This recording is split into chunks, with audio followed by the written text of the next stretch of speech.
Bien évidemment, quand vous allez travailler avec les lois internes, on va vous demander inévitablement de résoudre des équations avec cette loi interne. Alors, les équations, voilà, on va prendre une loi interne ici, celle qu'on a vue dans la vidéo précédente, c'est-à-dire x étoile y qui est définie sur R par x plus y plus x au carré y. Attention, on a vu que cette loi était ni commutative ni associative, mais peu importe ici pour cet exercice. Et on veut résoudre des équations. Alors vous voyez les équations, 2 étoile x est égal à moins 3, x étoile 2 est égal à moins 3, et là vous verrez que justement, comme elle n'est pas commutative, on ne va pas trouver les mêmes solutions. Et enfin celle-là qui est un petit peu plus compliquée, qui permettra de revenir sur des notions fondamentales, des méthodes fondamentales des mathématiques. Alors, on y va pour la première, 2 étoile x est égal à moins 3. Quand on résout une équation avec une loi interne, la seule chose à faire, c'est de revenir à la définition de la loi interne. Donc ça, c'est équivalent à dire que 2 plus x plus 2 au carré x est égal à moins 3. Donc, pas de problème, ça nous fait ici, ça nous fait 5x plus 2 est égal à moins 3, ce qui nous fait donc x est égal à moins 1. Il n'y a pas de problème, l'ensemble des solutions S est égal à moins 1. C'est quelque chose qui est très simple. Donc vous voyez, 2 étoile x est égal à moins 3, ça n'a rien à voir avec une multiplication, donc on ne trouve pas moins 3,5, on trouve la solution qui vaut moins 1. Si on passe maintenant avec x étoile 2 égale moins 3, eh bien attention, on ne va surtout pas conclure que c'est la même équation que celle-là, parce que a priori on ne sait pas les propriétés de la loi étoile, et en l'occurrence, nous comme on l'a vu précédemment, on sait qu'elle n'est pas commutative. Donc on reprend le même schéma, ça nous fait donc x plus 2 plus x au carré fois 2 qui est égal à moins 3, ce qui est équivalent. Alors ici on voit qu'on va avoir un trinôme du second degré, on fait passer tout du même côté, ça nous fait 2x au carré plus x, ici plus 5 qui est égal à 0. On calcule delta qui est égal à b au carré moins 4ac, ça nous fait 1 moins 4 fois 2, 8 fois 5, 40, moins 40, ce qui nous fait moins 39. On est dans l'ensemble des réels, il n'y a pas de solution. Donc S est égal à l'ensemble vide, ça c'est négatif, pas de solution. Ici, pas de souci jusque-là. Donc vous voyez que quand on avait 2 étoiles x égale moins 3, on trouve une solution. Et si on a x étoile 2 égale moins 3, on ne trouve pas de solution. Donc vous voyez qu'il faut faire très très attention à la façon dont sont données ces équations. On passe à la troisième qui va être un petit peu plus compliquée.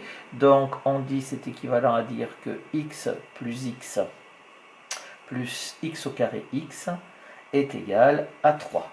Et donc là, on voit qu'on va avoir des x au cube, donc on va tout faire passer du même côté, ça fait x au cube plus 2x au carré, plus 2x, pardon, moins 3 est égal à 0.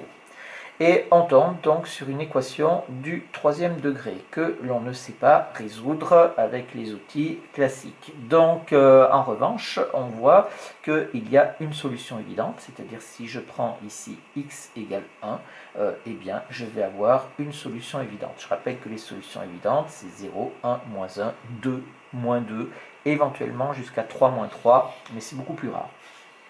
Alors, qu'est-ce qu'on fait quand on a ici une équation du degré 3 et qu'on a une racine évidente? Eh bien, on va utiliser un théorème qui n'est plus au programme du terminal, mais qui est facile, qui est très facile à comprendre si on fait une analogie avec le second degré. Eh bien, si on prend un polynôme de degré supérieur à 1 et qu'on a une racine du polynôme, alors le polynôme, il est factorisable par x moins la racine. Si vous prenez les factorisations du second degré, ça fait a facteur de x moins x1, facteur de x moins x2. On pourra toujours mettre x moins la racine en facteur. On dit aussi divisible, puisque quand on fait une factorisation, c'est la même chose que si on faisait une division, enfin il y a un rapport très étroit entre les deux. Et on peut pouvoir écrire le polynôme, donc x moins 1 c'est x moins la racine, multiplié par un autre polynôme ici, où le degré de ce polynôme sera bien entendu inférieur à 1 au degré du polynôme p, bien évidemment, puisque quand on va le distribuer après, il faut qu'on retombe sur le même degré, c'est-à-dire sur la même puissance. Alors, comment est-ce qu'on va faire pour cette factorisation? Eh bien, on a la première, c'est-à-dire que la méthode de factorisation par identification des coefficients que vous avez dû rencontrer au cours de la terminale ici. Donc ici, je vais dire que c'est égal à x moins 1 facteur de ax au carré plus bx plus c. D'accord, ici j'utilise mon théorème, j'ai 1 qui est une racine évidente, donc mon polynôme est factorisable par x-1. Et ici, j'avais un polynôme de degré 3, donc je me retrouve ici avec un polynôme de degré 2. Et on cherche bien entendu A, B et C. Donc ici, l'idée c'est de dire que j'ai un polynôme à gauche et un polynôme à droite, c'est de l'écrire exactement sous la même forme. Donc ça nous fait ici, on va développer ax au cube plus bx au carré plus cx moins ax au carré moins bx moins c. Et ici, ça va nous faire, donc on va faire des factorisations partielles pour regrouper les x au carré ensemble. Donc j'en ai b-a ici. Je vais regrouper les x aussi, j'en ai c-b et j'ai moins c ici. Et on va dire donc par identification des coefficients, eh bien, je vais pouvoir mettre sur pied un système.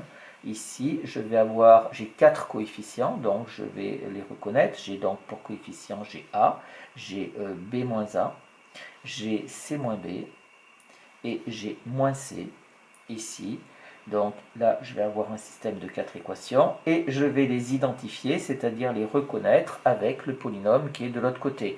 On admet que deux polynômes sont égaux s'ils ont même degré et même coefficient, bien entendu. Donc des x au cube, j'en ai a ici, de l'autre côté, j'en ai 1, donc je dois avoir a égale 1. Des x au carré, j'en ai b moins a, là j'en ai 0 ici. Des x, j'en ai c moins b à droite et j'en ai 2 à gauche. Et enfin, les nombres tout seuls, j'ai moins c qui doit être égal à moins 3. Attention, ici, j'ai donc un système de 4 équations à 3 inconnus. Et comme je sais que la factorisation, elle a lieu, je vais donc calculer 2 fois la même inconnue et je dois tomber sur le même résultat. C'est ce qui va valider mon système. Donc là, j'ai déjà a égale 1, il n'y a pas de souci. J'ai c égale 3 en bas. Et je vais calculer b qui est égal par exemple à 0 plus a. Ça nous fait donc est égal à 1.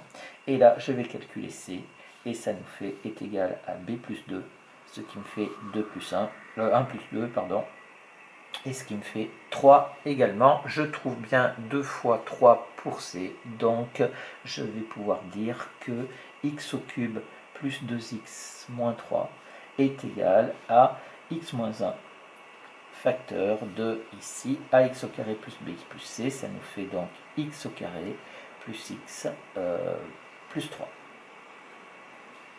Et voilà donc pour cette première méthode par identification des coefficients. Une autre méthode qui peut être assez sympa à faire, c'est ici la division de polynômes, puisqu'on a dit que le polynôme était factorisable ou divisible par x-a.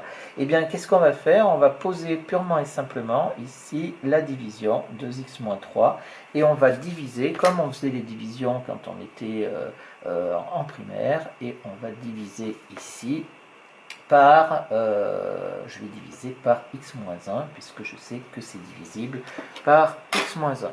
Et on fait notre division. Notre division, je dis donc, ici, je prends les termes de plus haut degré. Donc je dis dans x au cube, par quoi est-ce qu'il faut multiplier x pour obtenir x au cube? Eh bien, il va falloir multiplier par x au carré ici.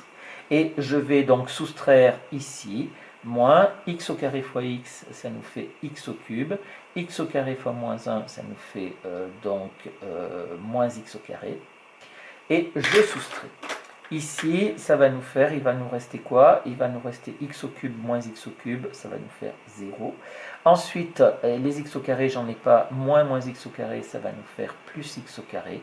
Et j'abaisse mon plus 2x moins 3 ici. Voilà, j'ai cette chose-là. Et je recommence. Et maintenant, qu'est-ce que je fais ici? Je dis par quoi est-ce qu'il faut multiplier x moins 1 pour obtenir x au carré? Enfin, x pour obtenir x au carré. Il faut donc que je multiplie par x. Et je vais faire donc ici moins quoi? Et je vais ouvrir la parenthèse. Donc x fois x, ça fait x au carré. X fois moins 1, ça fait moins x. Et je vais pouvoir tirer un trait. C'est-à-dire que ici, je fais une opération, je ne l'ai pas mentionné, mais je fais une opération et je fais une soustraction. Là aussi, je fais une soustraction ici aussi. Donc, les x au carré, il ne m'en reste pas. Et 2x moins moins x, il va me rester donc 3x. Ensuite, moins 3. Et ici, il ne me reste plus qu'à dire par quoi est-ce qu'il faut multiplier 3x pour obtenir 3x. Il faut multiplier par 3. Et ici, ça nous fait donc moins ici 3x, 3 fois x, ça fait 3x, 3 fois moins 1, ça fait moins 3. Et enfin, la dernière soustraction ici, il nous reste donc ici 0. Et voilà ma division qui est terminée. Je vais pouvoir dire donc x au cube plus 2x moins 3 est égal à x moins 1 facteur de x au carré plus x plus 3. Voilà les deux façons de faire cette factorisation ici. Une chose que je n'ai pas faite ici que j'aurais dû faire, c'est laisser la place, quand j'ai écrit x au cube plus 2x moins 3, écrire x au cube plus 0x au carré plus 2x moins 3, pour bien avoir poser mes soustractions comme il faut, que ce soit un petit peu plus clair. Alors, on revient donc à notre équation. Donc, on a alors, eh bien, on reprend x étoile x est égal, c'était égal à 3. X étoile x est égal à 3, va être équivalent à dire que ici, x moins 1 facteur de x au carré plus x plus 3 est égal à 0.